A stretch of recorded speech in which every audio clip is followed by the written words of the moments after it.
बैठिए. Good evening. Good evening. So, Manu, you are from Rajasthan. Yes, sir. So, can you tell me what are the strengths and weaknesses of Rajasthan? Yes, sir. बताइए. So Rajasthan as an emerging economy has the strengths like first, its per capita income is about $1,400, which is quite high as compared to India. Sir, secondly, Rajasthan as a tourist hub is becoming quite emerging. Sir, it receives 108 million tourists annually.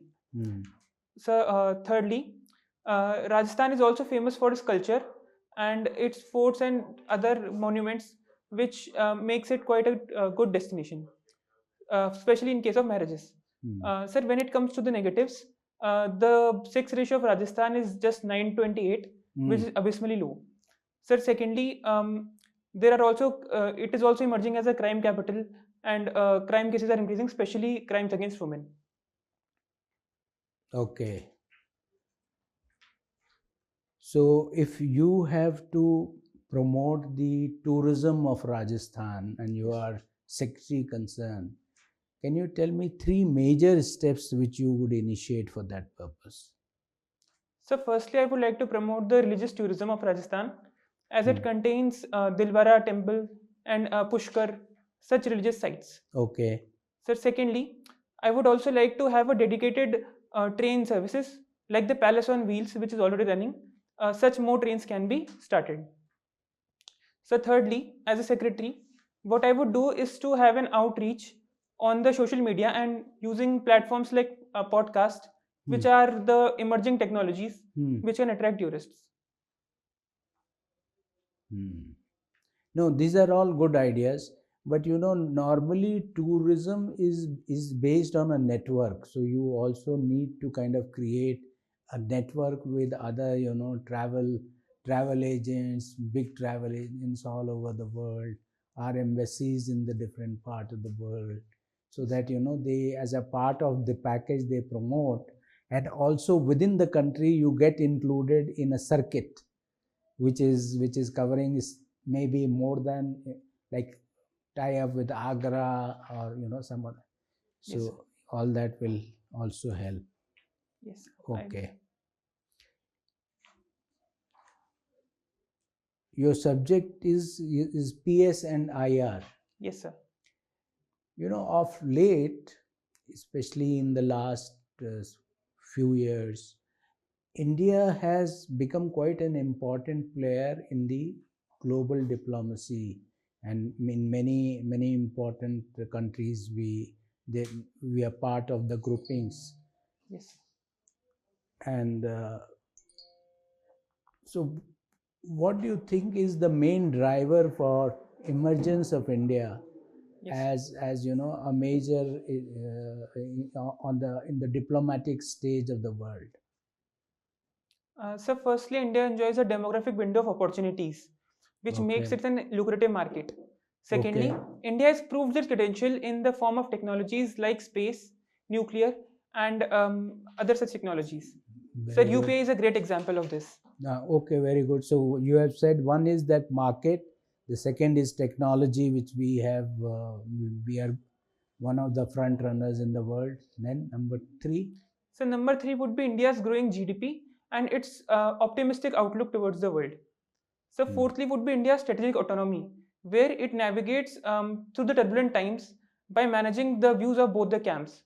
Our Honorable External Minister referred to it as an Southwestern power, which is taking into concern the issues of global South as well as the Western world. Okay. Well, you have, all these things, I agree, but let me put it to you that one of the major drivers for this is the emergence of China as a counter, balance to, or as a counter at least to US. It is still far behind US, but because of the effort to kind of neutralize or to some extent counter the impact of China, that India is being encouraged in many of these fora. Yes, sir. So China plus one is definitely a factor which is empowering India as a democratic No, alternative. China plus one is a different thing. That is an economic strategy. Is a financial strategy. But this is purely as a geostrategic positioning of India. Yes. Would you agree or you don't agree? Sir, there are both viewpoints. No, Firstly, what is your viewpoint? so my viewpoint is a mix of both, that the Indo-Pacific is emerging as a threat theater of new warfare. Therefore, India's strategic location and its geography makes it relevant. But at the same time, sir, there are other factors like India's growing domestic capabilities, which is also making it a leader in the global sphere. No, those of course you have already initiated. In addition to that, this is a major point or no? That was the thing. Yes, sir, I agree to it. What about, okay, you were saying China plus one. We've been harping on it for a long time, but in the one what are we doing to make sure that we are the one? Sir, India has in the recent times eased its licenses and made the Indian environment conducive for the corporates to invest in India. We have also made many initiatives like the Atmanirbhar Bharat, and we have given incentives. For example, the PLI scheme, which helps corporates to export from India. So the recent establishment of the Apple plant in Bangalore is a good example of how India is harping upon the strategic China plus one. Is that, I mean, I hear about it quite often, but do you know that we are only doing the assembling job? Even in the case of Apple phones, the value addition in India is only about 10-15%. Yes. 80%, 85% of the value is mostly from China. Sir, in the nascent stage of our manufacturing, we have just started. We had a delayed start, but we are developing over time. We are taking baby steps, and assembling in India is one such initiative. But also, in the cases of toys and other items, for example, the defense items like Tejas, we are manufacturing to a large extent also. Okay, thank you. Thank you, sir. Thank you. MANU GARG, Yes, sir. continuing with PSIR, what was thesis in your MA on IR? Sir, in international relations at JNU, I got an opportunity to learn about many different fields, different areas, for example, South Asia, and also about the global politics that is happening. Did you have any specialization there? No, sir. I had a chance to read about different issues that plague the world. Okay. And your interest is in Indian geopolitics. Yes, sir. What do you mean by Indian geopolitics? Sir, by Indian geopolitics, I refer to the rising stature of India, especially in the recent decades, and how India is able to navigate, despite different challenges, through the choppy waters of international relations. When the world is on the cusp of a new Cold War between USA and China, how would India take its foreign policy and present an Indian way, an Indian alternative to both the camps? Right. Okay. Let's begin there. India-China equation is going to be of seminal importance in the 21st century, Yes. isn't it? Yes. It will be the longest border between two semi-hostile nuclear powers. Yes. Correct? All right. How do you think this relationship would evolve in the near future, till 2030, for example? Yes. Sir, to utilize our dream of an Asian century, it would be imperative for both the civilizational powers to collaborate with each other. So, the recent disengagement at the Galwan and our Honorable Prime Minister's announced visit in 2025 with President Xi Jinping promotes an optimistic outlook. Sir, but I think that the Chinese recent step of announcing two counties in Aksai Chin is a step that we should worry about, and we should be still apprehensive about China's advances. Well, historically, Whenever China had domestic trouble, it tried to externalize. 1962 was fought when Let 100 Flowers Bloom came unstuck. 1979-80 was another transition when in China when Vietnam was attacked. Currently, Chinese economy is having a downturn, and the growth rate has plummeted from near 10% double digit to 5% or less. So do you think time is right for China to have another externalizing campaign? Yes, sir, I am of opinion that Chinese foreign policy to divert its attention from the domestic failures has turned towards foreign skirmishes.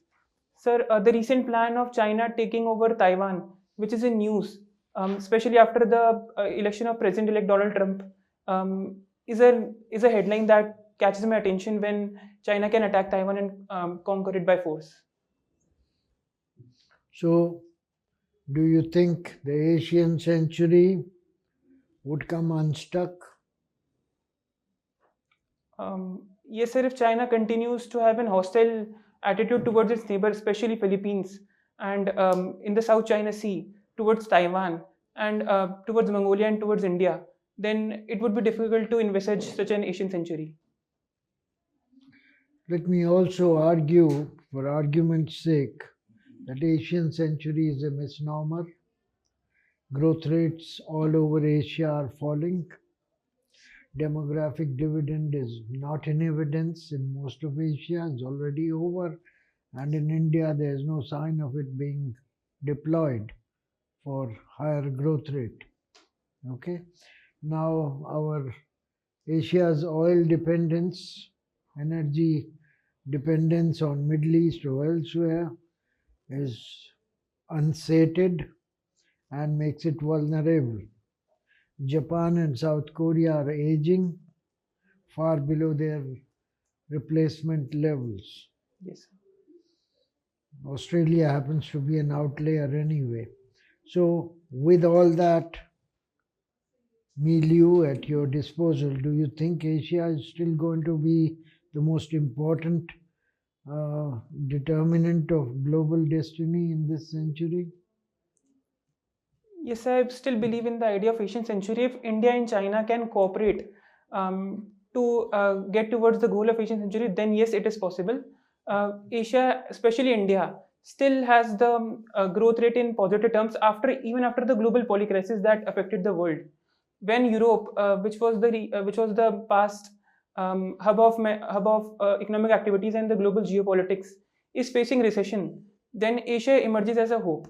And especially in the case of population and economy, India and China are the major two pillars, and they can help to bridge the disparities, especially when it comes to aging population in Japan and South Korea, if migration is allowed to an extent. I see. Okay. Uh, Rajasthan has a rich history. Yes. As a student of political science, let's dabble into history. How do you see Rajasthani royal families having used diplomacy during the medieval times? Yes. So the Rajput Empire in Rajasthan had a good cordial diplomatic relations with the centralized Mughal Empire of that time. So Rajasthan is also a state which is in the bordering areas of India. Therefore, any foreign invasion that was to take place in India required to go through the buffer of Rajasthan. Therefore, Rajasthan utilized this potential of its geographic location to have good ties with the Mughal Empire and with other centralizing powers, especially during the medieval times. I don't understand you. Mughal Empire expanded in Rajasthan, and the history of medieval times is replete with battles being fought everywhere Yes. in Rajasthan, between the power in Delhi or Agra and the powers in Rajasthan. So how can you say that they have some kind of intent cordial with Mughal Empire? So when it comes to the Mughal ruler Akbar and the Rajasthani kings, they had good familial ties also. For example, the matrimonial ties. Jodha Bhai is a good example That of is it. only exception that we know of. Anything else? Sir, I've read that Jahangir and Shah Jahan also had good relations with the Rajasthani kings.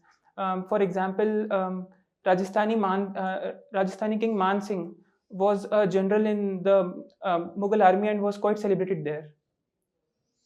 Well, you had Maharana Pratap. Yes. You had other Rajasthani rulers who did not accept Mughal suzerainty. Yes. So, So there was definitely a tone of resistance in some of the kings. Rajasthan being fragmented into different Rajput clans. So I would like to mention that not all had good relations, but um, some of them had good relations, while some of them posed resistance in front of the Mughal Empire yes, expansionist but policy. the people, the rulers who resisted Agra or Delhi did not act in concert. The diplomacy that I'm talking about is also internal diplomacy among various royal families of Rajasthan. They did not try to, form a united front Yes. against Delhi or Agra. Yes. So, do you see it as a failure or do you see it as a sign of something else? Sir, some of the historical scholars argue that due to the lack of internal cooperation between the Sisodias, between the Tomars, there was not a proper faction that could emerge against the Mughal Empire, and which led to the expansion. There were also stories of how many of the generals betrayed their armies and joined the Mughal forces against their own people. So, sir, the history is checkered when it comes to the Right. relations. Thank you. Thank you. Manu, Yes. when is your interview? Sir, it is on the 27th of January. 27th of January. Okay, okay. So that's, you still have time. And which are the newspapers you are reading? Sir, I am reading Indian Express and Hindustan Times. Any economic newspaper you're not reading? No, sir, not currently. Okay. Just try and in case you can pick on some economic paper. Okay. Now, if I ask you, how do you compare 2024 as the whole year? Was it a fruitful year? What were the achievements in 2024? And what are the expectations from 2025? Just two or three significant issues that you would like to raise before the panel. Sir, in case of national or international politics? National. Okay. Sir, I think 2024 was a year of success when it comes to the national politics. But at the same time, there are concerns also. The positives of 2024 were the national elections, which proved which reinforced the trust of Indian voters in the election process, and it reinforced that Indian voters are quite smart enough of choosing what is right for them. Okay. And sir, secondly, I would remember 2024 as a year where the One Nation One Election bill was put for the table, which would significantly save our investments that we have during elections. But it didn't get through, no? Yes, sir. Anyway, so what about 2025? What are the key issues that you would like in your wish list to be informed to us? Sir, I would like the issue of the pollution should be taken off with a little more care by the higher rungs of the polity. And I would also like to have certain amendments and certain steps to be taken when it comes to the increasing crime rate against women. What happened last year in the RGCAR hospital was quite alarming. Yes, very good. Now, only thing is that this you were just now, in response to the query by one of the fellow panelists, you were stating about the achievements of this government. Okay.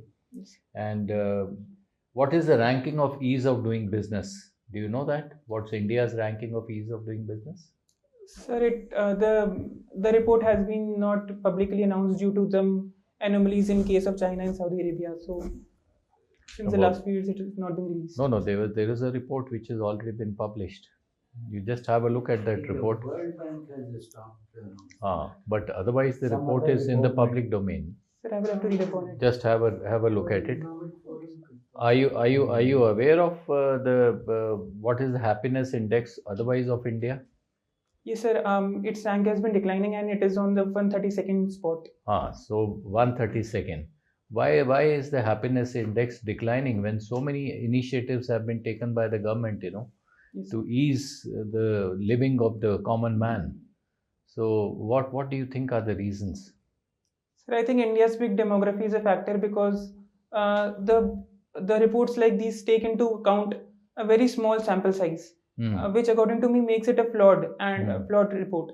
And also it is very difficult to measure a thing as subjective as happiness. It means different things to different people. These reports just take into care the economy, the per capita income flows, and how a country's polity is performing. Have you heard about DOGE? Yes, sir. What is DOGE? Sir, it is Department of Government Efficiency, which is led by Elon Musk. So Formulated by Donald any parallel to that in India? Sir, if I could equate, it would be Department of Personal Training, but Minimum government, maximum governance. Yes, sir. Okay. Yes. So now efficiency is the issue. Now, do you think that the bureaucracy is ailing in the country? Sir, there are certain issues, but I won't say it as ailing. There are issues like corruption and non-implementation of schemes. The promotions being based upon seniority and not merit. But bureaucracy as a steel frame has continued to serve and Are deliver. you sure it's not based on merit? This is a very profound statement you are making. Sir, it is based upon merit also, but in the Indian bureaucracy, after a certain age, one tends to become or get a post. For example, joint secretary post can be achieved after 18 years. So that's why. They should be more focused on the meritocracy part. Okay. Now, as far as if you become the district magistrate, say in Jaipur itself, what 3 key initiatives would you like to initiate which have not been done so far? Which you feel, you have observed the general standard of administration in Jaipur. Yes. So what are the 3 initiatives which you would like to initiate which have not been done so that you add value to it? Yes, sir. So Jaipur is known for its urbanized character. And in the recent times, there are instances of haphazard construction. So what will you initiate? You just 1, 2, 3. Just tell me specific. Sir, I would have a more planned development of Jaipur as an urban city. So you mean to say there is no planning at the moment? No planned administration?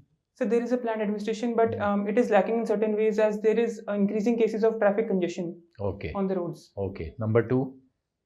Sir, number 2 would be to solve the problem of water crisis.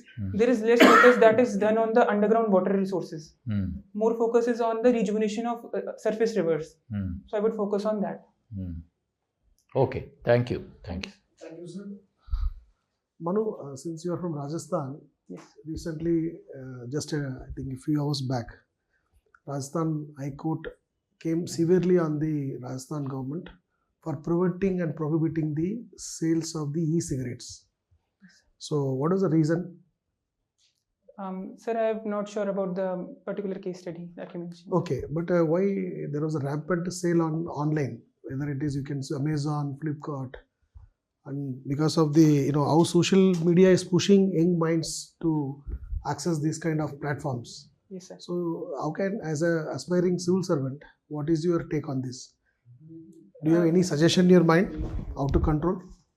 So, e-cigarettes and other such narcotic items have been seen and perceived on social media as a thing that makes someone cool. And so there is an increasing trend of e-cigarettes and cigarettes or other narcotic substances being on a rise. and it also fetches revenue for the government. So there should be steps taken to curb the flows, as according to me, narcotic items can destroy a country's society and its demography. So how can we, influence these issues through social media? Because social media is a platform that Yes. makes people too accessible to these kind of ill effects. Yes. Is there anything in your mind? How can we regulate? Sir, in the case of especially those items which are prohibited under the law, for example, the narcotic items are curbed under the Narcotic and Psychotropic Substances Act. So any advertisement or marketing of such items should be strictly monitored and prohibited on social media sites. Good, very good. So recently, Rajasthan, even Supreme Court came heavily on. There are a lot of mountains are missing. All hillocks and hilltops are missing in Rajasthan. Yes. It's overnight the entire hillocks has been disappeared because of the rampant mining. Yes. So why it was so? It is due to the lack of enforcement, or it is in the community mind setup? Sir, especially in the case of Aravali's, there is increased cases of illegal mining which destroy the entire Aravali mountains. There have been huge cases of deforestation in the Aravali hills, and it is significantly harming the ecology of Aravali. It is due to the failure of the enforcement mechanism, especially due to the politicians, the bureaucracy, and the illegal mining mafias being hand in glove to extract benefits out of the Aravalis. How can we control this this nexus? Yes, sir. Sir, I believe that to control this, there should be strict vigilance, and community policing and taking inputs from the community should also be in place. For example, in Jodhpur, the community knows about the what is happening in the to the Ravlis, and there should be mechanisms so that they can raise their issues anonymously, so that there could not be any persecution by the mafias. Okay. Sir, also I would like to mention that there is use of child labor, especially in the mining, and this appears very of a grave concern to me that children are being employed in the Aravali mines. Okay, last year Independence Day speech, our Honorable PM has stressed upon the Panch Puran. So, could you list out the 5 resolutions? Sir, I remember a few of them. So one was to respect our women and As not for to women, are you sure? Yes, sir, not to use derogatory terms against them. Okay, go ahead. What else? Respect them. Yes. What else? And sir, second was to move away from our colonial hangover. Yes, this is one thing. Next. Sir, I will have to read upon the next 3. Okay, just refresh this. 5 resolutions. It's important. Yes. Okay. All the best. Thank you. Thank you. Okay. So, Yes, sir. Yes, sir. Please, sir. So, I have, we had discussed also while you were giving the interview. So, when is your interview in UPSC? 27th of January. 27th of January. Right. So, you speak to me now without no formality, because your interview is over. Okay. Okay. So we feel that you did very well, and you are appropriately dressed. Your knowledge base is good, and Sorry, sir. your phone is bothering you. Sorry, sir. No problem. You speak confidently. You also show a clear-headed approach, balanced and clear-headed approach. Now, one thing we were wondering that, generally you speak in a high volume. Is that so? No, sir. Actually, my volume is low, and I am intentionally putting it high because I got the feedback. Because what your volume now is, this is good. This is okay. Yes. This volume is good, in which you were, the one in which you were speaking earlier was, I think, a little too high, Okay, sir. and sometimes it almost looked like an aggressive tone. So just make sure that you strike that right balance, but we are not making this observation to kind of cramp your style in any way. Okay. You do whatever is comfortable and convenient to you. Okay. Yes. Now, while your knowledge base was good, in certain occasions we felt that you were not developing the conversation adequately. In case of some of these questions like the strengths and weaknesses of Rajasthan, you were very balanced. You assessed the strengths and weaknesses, and then the strategy to propagate tourism. You kind of many of these other questions also you were quite balanced. But on a couple of occasions, I think like with the Mughals and Rajputs.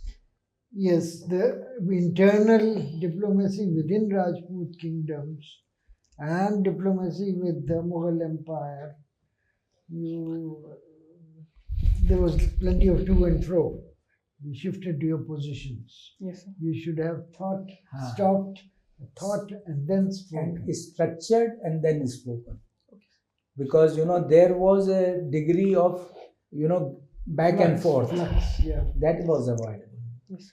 Then similarly on another occasion, when the honorable member asked you about something to do with the comparison with the DOG or DOG and the parallel in minimum India. government maximum governance or government of India's experience, I think you made some mistakes. Okay. I mean, not in terms of facts, but in terms of the way you said. For example, you said that India, the promotions are by seniority and not by merit. Now, that is a very, very, don't say these things in black and white. They are never like that. Because it is seniority come merit. Yes. Not everybody who is senior automatically gets promoted. So even if you want to make that point, later on you corrected it.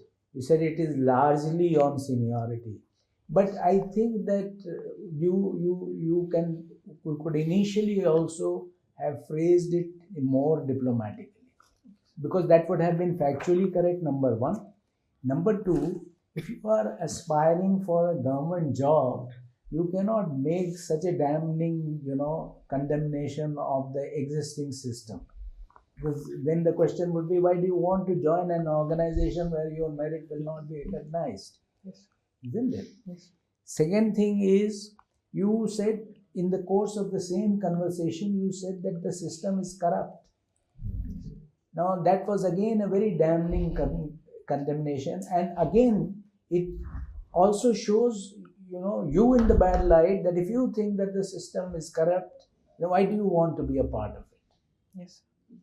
So all these is and I would also like to bring to your notice that it is factually not correct. There may be black sheep, but that is true for every system and every government all over the world. There are people who would be corrupt.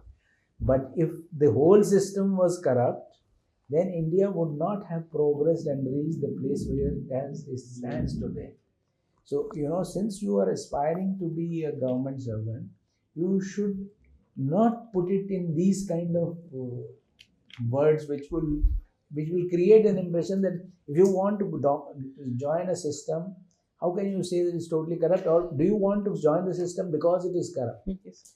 Isn't it? Yes. It shows your prejudice, already pre-prejudiced you to the system. Yes. So that should not happen. Huh? Yeah. It should not. So so sometimes we felt that your decisiveness, don't let it become your enemy. Sometimes it is better to use nuanced language. Yes. So as the honorable member was saying, pause, structure and prioritize. That is one mantra which I think you should follow. And the second is use nuanced language. The third is, in your tone, try to bring in some kind of persuasive appeal. Especially when you are trying to put forward an argument, it should not look like that this is an argument going on. This back and forth on Mughal and Rajput, that had that ring to it. Okay, make it look persuasive.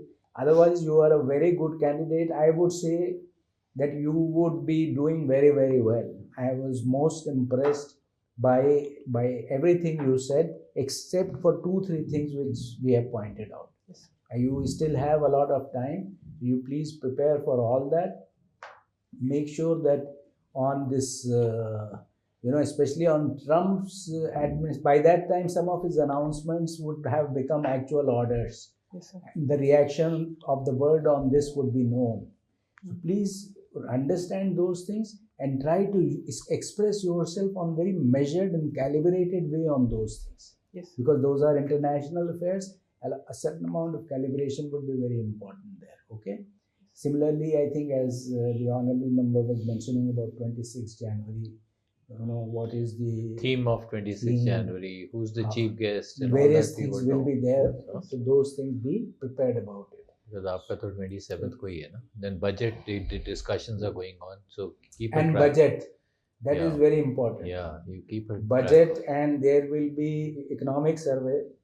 So please, it would not be out by the time you go for discussions interview. Are going. Wish but the speculations would be on. Yes, sir. So what is the expectation? How the budget is formulated? What do you think? Because actually budget may revenue, how much is the revenue going, how much the revenue is going to be, a fairly good idea even a layman can have now. Why?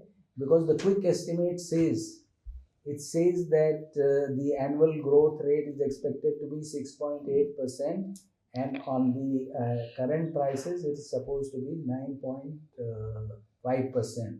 So basically with some buoyancy, the revenue should actually increase by 11% or so. So even a layman can understand what is the dimension of budget. So how this is done, how the budget is cast, what is the allocation last year for some of the big schemes, and what is especially in the context of Rajasthan. वो सब पढ़ के जाना. How many mocks have you done so far? Sir, 4 or 5. 4 or 5. Huh? This is the 5th one. Yes. Okay. So just एक दो का scope और है. Don't do too many. Yes. Otherwise you will have so many feedbacks. Confusion now हो जाए ना. But you don't get confused so much. Everybody has different ways of. आपको आवाज ऊंचा करने के लिए कह दिया. We don't agree with that. But anyway, आपके लिए जो मेरी तरफ से है वो ये कि इंडियन जियोपॉलिटिक्स में जो आपने कहा उसको ध्यान से सुनिए रिकॉर्डिंग में, वो सही नहीं है. Indian geopolitics just describe India's South Asia feature. वो सर्जिंग ये वो वगैरह का उसके साथ ऑब्जेक्टिफिकेशन करने की ज़रूरत नहीं है. Say it as it is. Okay. All the best, huh? Regional issues, Thank you. South Asian issues is what you should talk about. There's plenty of that. Thank you. Okay, all the best. Okay, thank you so much. You'll do well. Thank you so much. हाँ. Yes.